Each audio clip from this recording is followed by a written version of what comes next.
Welcome to the Stories with Traction podcast. I'm your host, Matt Zaun. Thank you for joining us as we uncover how stories are one of the most important aspects of your business. We'll talk about struggles, victories, and how you can utilize strategic storytelling to inspire those around you to action. Enjoy this episode. I'm extremely excited for this conversation because I've been traveling all around the country, and the number one challenge I hear business leaders talk about is winning the talent war. They're constantly talking about how they can win the talent war. But what's interesting is often these same leaders aren't putting enough emphasis on leadership development, actually training their managers. So I'm excited because today we have Megan Galloway, who is the founder of EverLeader, which is an organization focused on leadership development. So I'm excited to dive into actually what can be done to develop leaders. So Megan, thank you so much for joining us. Thanks for having me. I'm excited to talk today. Absolutely. And you're in the Kansas City area, right? Yes, that is correct. I'm in Kansas City on the Kansas side. On the Kansas side. Perfect. All right. So I was speaking in Kansas City last month, and I have a friend that lives in Kansas City, and he said, as soon as you land, you have to check out Joe's Barbecue. He said, but I want you to be aware there will be a line. So when I landed and I got there, it was 2:30 p.m. and I thought I was going to miss the lunch rush. Well, right across the street, there is a Walmart parking lot. They were so backed up, I had to go across the street in the Walmart parking lot and wait until the parking lot cleared out. And then once I could actually get my car into the parking lot, I had to drive around 3 times to find a parking spot. And then I waited in line. The line was it went actually fairly fast. I thought it was going to be like an hour. They got us through in a half an hour, but then I had to wait another 20 minutes to get a table. So by the time I sat down, it was close to 4 o'clock with all that. And I had thought I was going to sit down for lunch, but it actually ended up being an early dinner. So I was blown away with the enthusiasm of barbecue in Kansas City. But Matt, the question is was it worth it? Was the barbecue that good? It was worth it. It was absolutely worth it. So in my area in Philadelphia, we have incredible cheesesteaks. I mean, it's what we're known for. We do not have good barbecue whatsoever. We have the chains, which are okay at best. We do not have Kansas City barbecue, that is for sure. So that was my introduction into Kansas City was how enthusiastic you are about barbecue. We love barbecue and we love Chiefs. Those are the big ones right now. For sure. No, that's great. That's great. So I really appreciate what you do. And I think what you do is just absolutely invaluable. So like I had mentioned, a big problem and challenge is winning the talent war. A lot of leaders, especially CEOs and executives, are concerned that they're losing top talent. They cultivate incredible leaders, at least leaders that are productive and they're efficient and they're doing stuff, then they promote them. They're throwing a little bit at them to try to help them, but I feel like they're not putting enough of an investment in them.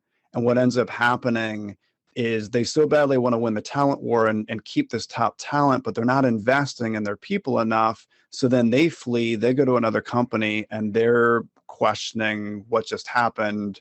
How do we change course? I wanted to have this conversation with you. So is that what you're seeing? Do you see that, especially in the last 2 years, companies have pulled back on leadership and trainings and development of their people? Yeah, and I don't even know if it's been done intentionally. I think when the pandemic started in March of 2020, people thought, okay, it'll be a couple of months maybe, and then we'll get back to normal, whatever normal was going to look like. So I think a lot of people hit pause on what they were going to be doing with their leadership development or training programs. And then this is extended really longer than all of us thought it was going to go. And I don't know how many companies are picking up what they were going to do. And I think a lot of companies are trying to figure out in a new hybrid environment, what does manager training even look like? How do we equip people with really amazing tools that fit into this new environment? So I don't think it's figured out yet by a lot of companies. I completely agree. Absolutely. I feel like at first it was 2 weeks and then it was 2 months and now it's past 2 years. So it's going to be interesting how we completely get out of this. But one of the things I continue to hear, and I'm interested to hear your thoughts on this, is one of the reasons that I see is a lot of people are screaming they're zoomed out. So a lot of these Mhm. companies that have done Zoom meetings from a training perspective, they're hearing the outcry from their people that they're zoomed out, but yet they're not doing in-person events to the same level that they were in 2019. So now they're not getting that benefit either. So my question for you, Megan, is do you think that there are trainings out there that are virtual that are invaluable in the leadership development space? Can you actually conduct powerful trainings for managers on a digital platform? Absolutely. I mean, that's a wonderful question. I think what a lot of companies are struggling with is their leadership development programs in person are mostly like a stand up and deliver. Like historically, that's what our training is. There's somebody knowledgeable at the front of the room who's sharing their experience and teaching the class. It's more traditional. Especially as we've gotten into this virtual environment, I think that the most successful virtual trainings are ones where it's not about someone standing up and delivering. It's really easy to get distracted. We've got a million notifications popping up at us like at all times. And so, how do you create a space for managers to learn from each other, to use their stories, to really dig in, to explore their own personal growth in that time, and to really connect with other people and create that environment where they can really create true meaningful connection with other people to learn from each other. So I think that the programs that are really leaning into that connection and to use that Zoom time to really help managers learn from each other at their companies, those are the ones that are the most successful right now. I appreciate you mentioning connection because in 2019, pre-pandemic, there were 400,000 in-person conferences that took place. 2019, 400,000 in-person conferences. One of the things that I heard as a reoccurring theme regarding those conferences back in 2019 is not only were people getting a ton of value from training and development, they were getting a ton of networking opportunities. So when you had mentioned the connection piece, they were going to these conferences because they were connecting. They were meeting new people across the country, and that served to be invaluable to them development-wise and also in their career. So I appreciate you mentioning the connection piece. So from a networking perspective, do you think that networking can be done effectively on a platform like Zoom? Absolutely. I mean, one of the things that I think that's really interesting is how much people are shifting the way that they do networking right now. LinkedIn is a really great example. I have seen so many people leaning into LinkedIn to try to create new connections with other people. And it's almost like you're so much more enabled to make more global connections right now than we ever had before, because you don't have to travel to a conference to get to meet people from all over the country. You can do it just through engaging with someone on LinkedIn that speaks a message to you that really resonates. So I think that's where like a lot of traditional learning approaches get this really wrong. Like even with conferences, you might get something really small, like a nugget of information that's inspiring to you in an actual presentation from someone. But I think where the real learning happens is after you've left, after you've gone back home and you strike up conversation with someone and you talk about what you learned and what was inspiring to you. That's where it really sinks in. And that's where you really start to make true behavior change, is not like by learning something in the moment, but by actually implementing it in your life later on. And that's where that connection is so important, I think, because the more that you form those connections and learn from other people and create that space, then the more that you'll have that learning that comes later, in my opinion. Sure. No, that's a really, really good point. So, I mean, clearly you're very passionate about leadership development on taking managers to that next level. How did that spark in you? Did you have like an aha moment? Were you doing something career wise where it just really struck you that this is a very, very important need in the workplace? So take me through that, through the discovery on the need for every leader. Yeah, I kind of fell into it. I started my career, I graduated from university with a degree in Spanish during the recession. And so I really did not That's know what I awesome. wanted to do with my life. And a Spanish degree was not helping me much at the time. And so I ended up landing in HR and um, fell into training because the organization that I was at the time really needed to figure out what to do with training. And so they entrusted me with building out their learning and development programs. I had never done it before, but I loved the idea of just helping people grow through learning and through building their careers. And so I really found this space where I've noticed that companies that treated people first and they made their decisions by really putting their people first, how much different their culture felt, how much higher their retention numbers were, how much more motivated their employees were in general. And so, and I found that through my own experiences as well, just how much differently I felt at organizations that led people first versus not. And so I just kind of fell into this space where I love building learning and development programs. And I've really honed in on leadership development because I think it's the biggest space where we can really make a difference. I think that, and the reason why I do what I do is I have a 2-year-old and a 4-year-old, and I just want the workplace to look so much different by the time they get there in 20 years. I want it to look more human. I want it to look more people oriented. And I think we're on a really wonderful track. I think the pandemic has accelerated that.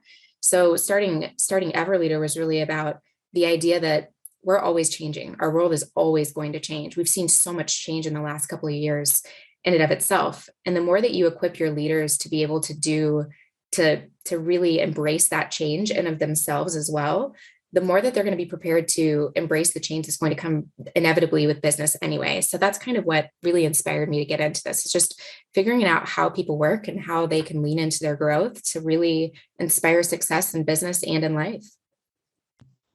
So I appreciate you mentioning that, and I appreciate you talking about the difference between companies that do put their people first. They do everything they can to train them. They create a culture of fulfillment and impact versus companies that don't. Where I find this even more fascinating is the difference between private and publicly traded companies. So I've had the opportunity over the last few years to work with a lot of private companies, and it seems to me like they're more willing to invest in their people because they don't have as hostile of a board where they're not trying to prove to the board about the stock prices. Like they can actually put more money aside for investing in their people. Have you found that to be the case, or do you think that there are a lot of publicly traded companies out there that are still investing heavily in their people? Yeah, that's a great question. I think there are still a lot of companies that are willing to do that. I think it's maybe a little bit less common. And I think that you have more empowerment and wiggle room in a private company to be able to do some of those things.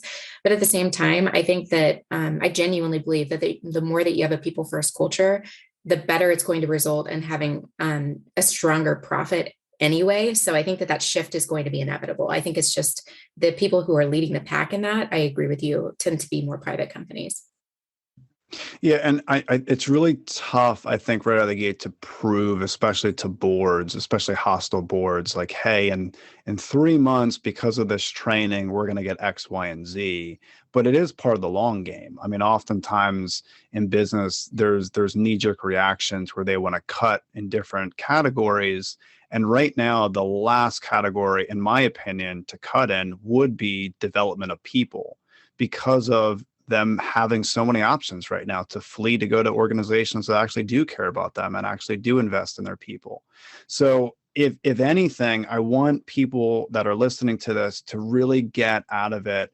They need to continue to invest in their people. They need to think of creative ways to get in front of their people, whether it is in person or a virtual or hybrid. I see hybrid being, I hate to use the terminology new norm because I feel like that changes all the time. So what in the world is the new normal? But I do see a continuing effort to have hybrid. And it's very difficult, I think, to do effectively, but to have that option for people that can't be there in person, but still have the option for people to be there in person to really invest in that medium. So I would really challenge people to take a look at what they're doing from an investment perspective. So one of the things that I saw a couple months ago is that you became part of the ATD board in Kansas City, and you're the VP of Marketing and Communications for the organization. Is that right? Yeah, that's correct. Awesome. So what are some of the things that you're doing with them to continue to promote the message of development, of leadership training? What are some of the things that you have coming out in the next couple of months based on that? Yeah, there's so much, honestly. The ATD Kansas City chapter, one of the things that I love about it the most is that there's opportunities on a monthly basis for people that are in these leadership development or learning and development type positions to network with each other. And we have monthly chapter meetings where people come and they bring their ideas and they share what they're doing and what they're finding that's working, what they're finding that's not working. And then a lot of people meet even beyond that, just in like networking outside of those meetings. So there's a lot of really great spaces for people inside and outside of Kansas City to join those types of conversations.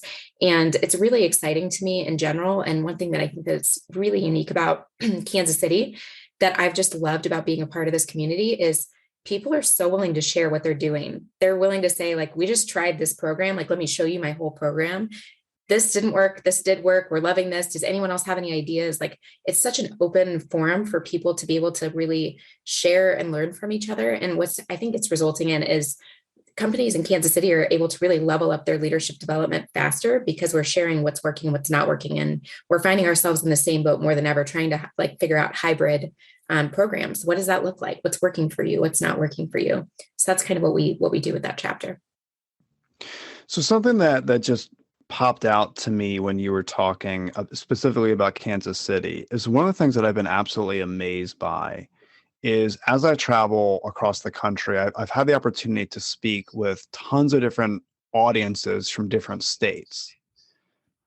And I will tell you that it's not one size fits all. I mean, speaking in different states, it was a huge wake-up call to me when I started doing this a few years ago that there are a lot of differences in audiences. There's a lot of cultural differences within the United States. And to your point, I remember speaking in Kansas City, and I remember the audience was so unbelievably open to the concepts. And there was a lot more processing. There was a lot more buy-in. And I could see that being reflected in the business community in Kansas City. And it's just fascinating to me from a training perspective. So like I can almost guarantee you that when I speak on the West Coast, there's going to be more buy-in based on concepts. That's one of the reasons why I love speaking in California. I love speaking in Washington State because they're so open to different concepts. They're so open-minded from a creativity perspective regarding business. And I saw that in Kansas City, and I've seen that in other areas as well. And then the East Coast is not nearly as friendly. And it's been very interesting seeing that dynamic where I personally live, I'm a 4-hour drive from 40 million people, right? So within a 4-hour drive radius, you have 40 million people, and you have more than half of all the businesses in the United States in that area. And yet from a training perspective, there's a lot more skepticism. There's just a lot more leeriness, if you will, about training and implementing and the creativity and innovation that is not the case when you start going more west. So have you seen that through your career? Have you seen that the different audiences buy in more? And if so, what would you challenge business leaders on the East Coast to really be thinking about regarding these trainings? Yeah, I love that. And I could also say that in the same way with like the industry type. In my career, I've typically spent the most time in more mature industries like construction and banking. And I think that there's a lot of those more formalized mindsets in those types of environments as well, similar to what you're talking about geographically. And what's interesting is I think sometimes it takes a little bit longer for people to come around because they're used to one certain type of training or leadership development or solution. And our world has changed. It continues to grow, and our motivations as employees are changing, especially as more and more people in new generations enter the workforce. They want different things. They have different motivators. They want growth. In fact, they expect it from organizations now. I think that learning and development is before 10 years ago was an optional thing. Some companies were doing it, especially the more tech forward companies were thinking around these types of terms, and other companies could get away with not having it. Now it's like the baseline. You have to have these types of programs to be able to retain top talent. And I think it's a great shift. I think it makes companies, it's forcing companies to be more human focused. Yeah, it is a good shift. And I still think there's going to be a lot more challenges with getting buy-in. But again, it's trending the right direction. I feel like a lot of people need a big disturbance in the marketplace in some of the industries that you mentioned to have a big wake-up call that they need to invest more. So here's a prime example. You had mentioned banking, that you have experience in the banking world. So let's talk finance. Let's talk banking for a moment, strictly when it comes to leadership training and development. So several months ago, I was working with a group of financial advisors, and a lot of them understand the need for training, but not in the areas that I think they need to be trained. And one of the things that's looming right now in the finance world is organizations like Wealthfront. So Wealthfront is, for those people that aren't familiar that are listening, it's a robo way of investing. So it started as a startup on the West Coast, and they're a huge threat in the industry, especially for traditional financial advisors. Well, a couple of days ago, Wealthfront was acquired by another company for $1.3 billion. They're going to take that, they're going to expand that out even more from a robo investing perspective. And yet a lot of these financial advisors that are more in a traditional setting, they're not grabbing hold to the new wave that's coming. And that's going to be to their detriment. So back to your point about banking and finance and some of the things that you've done, like now more than ever is a time to invest in people, to get them properly trained, to connect with the community so that they can combat different things in AI right now happening. Because even though I think AI will continue to skyrocket in different ways, especially in the future, AI does not have the capability to show compassion, empathy, love. It doesn't have that capability, but people do. They can utilize empathy in the business setting. They can connect with people, which AI can't do in different ways. So I think that's going to be to a lot of people's detriment. So for individuals, let's say in the finance industry, and based on the example that I just gave, what are some of the things that they can do to be investing in their people now and in the future from a, let's say, manager perspective? Yeah, that's a great example. I think there are so many companies that they promote people because they're really good at their jobs. And so technically they have the acumen that they need to be successful. They move into a manager role, and a lot of times they fail in that type of a role. They might be doing really amazing things from like a technical perspective, but they don't know what to do from, Seth Godin calls them real skills instead of soft skills, which I love. They don't know what to do from a real skills perspective. So they might have to work extra hours so that they can do more things from a technical thing or technical perspective, or maybe they add more technical duties onto their plate the more that they move up the ladder, but they're forgetting to put in those real skills. And I'm such a big believer that the more that you provide real skills type training for your employees, the more that they're going to be able to tackle all of those technical things. Managers, their job is not to be even better at their technical job. The best managers are the ones that are able to enable their team to do even better as each of them individuals. And so I think that that's going to be just an area where a lot of these companies can lean into right now, is how do you give people the real skills that no matter what the technical, like the latest technology is, they can adapt to it and change with it, because they have those skills. They have change management. They have the ability to have an open mindset, to have self-awareness, to have emotional intelligence. Those are things that will never go out of style, and they'll just keep building on those over time. So let's use an example. There's a marketing company, and within this company, there's an individual that they're doing really well regarding marketing. They understand the new dynamics of marketing. They're doing fantastic for this company. They get promoted into a leadership role, and they try to focus on that skill set of marketing, thinking that their expansion of knowledge is going to really help their team But then in reality, it's actually to their detriment because they're not doing what you're saying. They're not investing in understanding emotional intelligence. They're not understanding the dynamics of different personalities. They're not understanding conflict and resolution. They're not. So there's so many different things.